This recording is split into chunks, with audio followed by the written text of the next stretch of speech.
कोई चीटिंग नहीं करेगा, सब अच्छे से एग्जाम देना। और ये सोनू कहाँ है? पता नहीं मैम। ये फेल ही होगा गवार।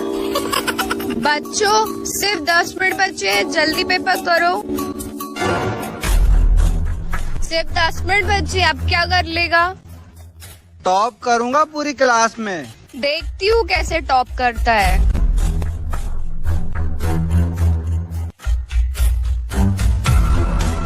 चलो बच्चों, टाइम हो गया।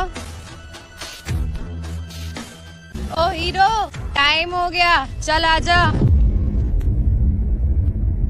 आंसर शीट तो तेरी खाली है, ऐसे टॉप करेगा तू? क्योंकि मेरी आंसर शीट आप लिखोगी। मैं क्यों लिखूंगी तेरी आंसर शीट?